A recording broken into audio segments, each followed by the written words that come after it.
Bismillahirrahmanirrahim. Selamat sore Bapak dan Ibu sekalian.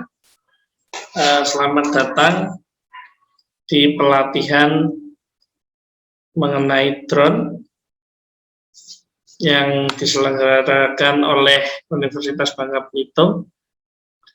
Perkenalkan, nama saya Arthur Muhammad Farabi.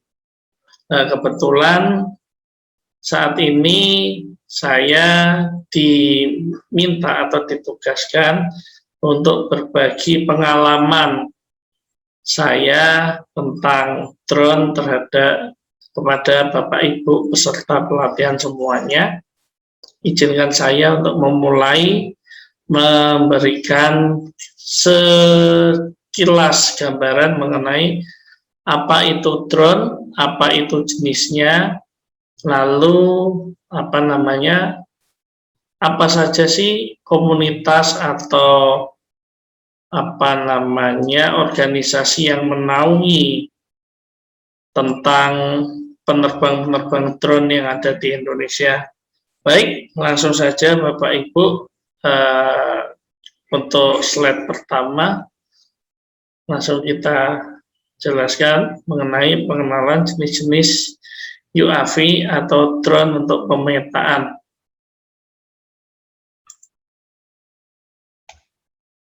UAV atau drone sendiri adalah pesawat terbang tanpa awak, biasanya berukuran kecil, menyerupai mini helikopter. Memang beberapa ada yang berukuran besar, dan juga drone ini sendiri ada yang memang khusus untuk melakukan job mulai foto atau video, pemetaan, bahkan sampai ke drone kombatan seperti yang saat ini sedang dikembangkan oleh PT DI, yaitu drone elang hitam.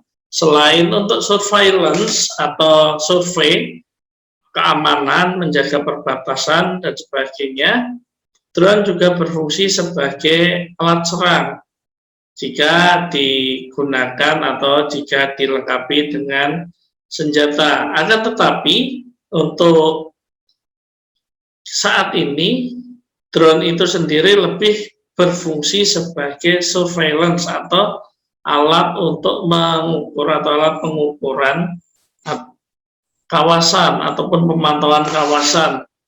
Itu contoh sukses penggunaan drone pada masa saat ini atau beberapa masa waktu yang lalu adalah keberhasilan KKP atau dan Bakamla untuk mencegah nelayan-nelayan asing di laut yang berbatasan dengan negara lain.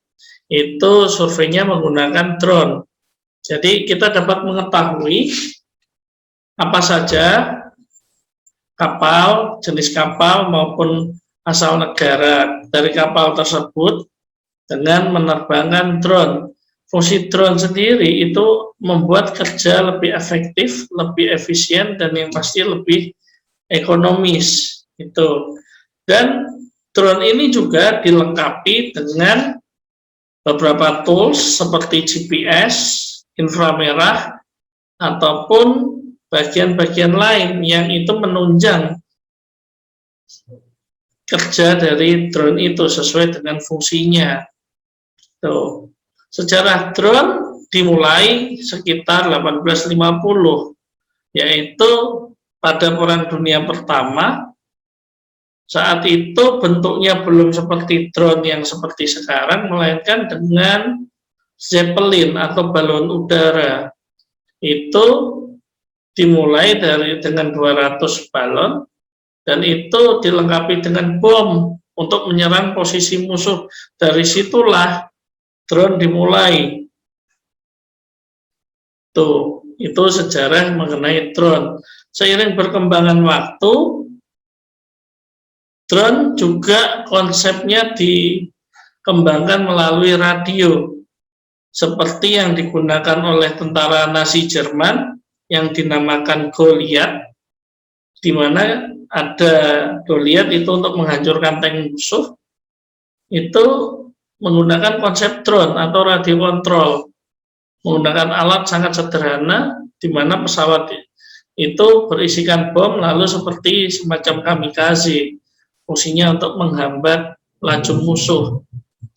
Tuh. Jadi itu sejarah drone. Seiring perkembangan waktu, aktivitas manusia semakin meningkat, maka dibutuhkan metode atau wahana yang bisa digunakan untuk survei dalam waktu yang singkat, tapi mencakup dengan luasan area yang cukup besar, sehingga pada akhirnya drone yang tadinya berfungsi atau fungsi utamanya adalah sebagai pengambil video, sebagai pengambil foto, dengan kemajuan teknologi kita bisa membuat flight mission-nya untuk mengukur luasan suatu kawasan, bagaimana konturnya, bagaimana kemiringannya, dan apa saja yang terdapat di kawasan tersebut atau lokasi yang akan kita petakan.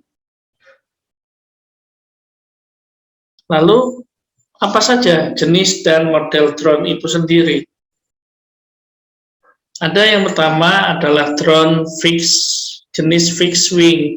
Jenis ini dia mempunyai sayap seperti pesawat pada biasa, seperti umumnya, akan tetapi ada beberapa yang menggunakan baling-baling sebagai tenaga penggeraknya. Biasanya drone seperti ini digunakan untuk survei, pemetaan, ataupun untuk survei pengintaian maupun untuk drone serang. Seperti negara-negara pengguna drone seperti ini dan beberapa produk yang terkenal antara lain Winglong dari China, itu merupakan kopian dari Raptor Amerika. Dia berfungsi sebagai drone serang atau drone tempur.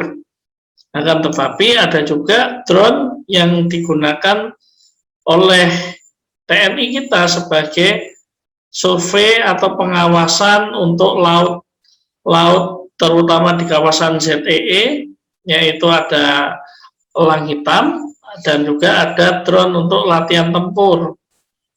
Dan di beberapa daerah seperti di luar negeri, beberapa drone digunakan untuk menyirami lahan gandum yang ada di daerah tersebut, menyirami baik itu pestisida maupun pupuk, sehingga sangat efektif karena dalam waktu yang singkat radius jelajah yang dimiliki oleh drone ini sangat luas sehingga memudahkan dalam intensifikasi pertanian. Itu kurang lebih seperti itu, dan drone-drone ini biasanya ditenagai oleh bahan bakar ataupun dengan baterai, dan tentu saja bisa lebih dari 1 hari untuk ketahanannya. Yang kedua adalah rotary wing drone. Biasanya itu kita menyebut itu sebagai drone helikopter, baik itu single copter maupun yang seperti helikopter seperti kita lihat saat ini.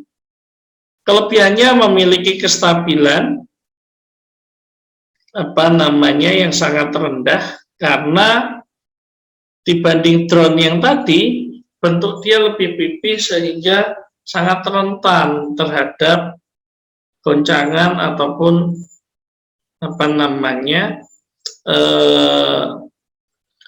tiupan angin. Jadi definisi drone adalah, kalau di bahasa Inggris kan adalah UAV atau Unmanned Aerial Vehicle, atau wahana angkasa atau wahana udara tanpa awak atau nir'awak, sehingga apapun itu yang nir'awak sebenarnya bisa dimasukkan ke klasifikasi drone. Nah, berikutnya adalah rotary wing drone. Jadi dia memiliki sayap juga, tetapi juga memiliki baling-baling, biasanya berupa double copter atau memiliki baling-baling 2, 3 baling-baling digunakan untuk memantau titik api atau hotspot itu di mana, karena drone ini bisa memiliki fungsi yang bermacam-macam tergantung dari apa dan bagaimana misi yang diemban atau akan dikerjakan. Ada juga rotary wing drone yang memiliki baling-baling 6 atau hexacopter gitu, ataupun juga ada yang 8 baling-baling. Jadi informasi lebih lanjut mengenai update peraturan penerbangan dan asosiasi penerbang drone dapat dilihat atau di search pada portal-portal berikut ini. Ada Asosiasi Pilot Drone Indonesia atau APDI, ada Federasi Aerospot Indonesia atau FASI, dan juga ada Federasi Drone Indonesia. Jadi Bapak Ibu sekalian nggak usah khawatir ketika nanti Bapak Ibu ingin menjadi seseorang yang profesional dalam menerbangkan drone. Biasanya lembaga-lembaga tersebut memiliki pelatihan atau sertifikasi untuk menjadi pilot drone itu sendiri. Tentu saja di pelatihan tersebut akan update mengenai bagaimana cara mengoperasionalkan drone hingga apa saja aturan yang diperbolehkan dan tidak diperbolehkan dalam menerbangkan drone. Baik, itu saja dari saya. Akhirul kalam. Assalamualaikum warahmatullahi wabarakatuh.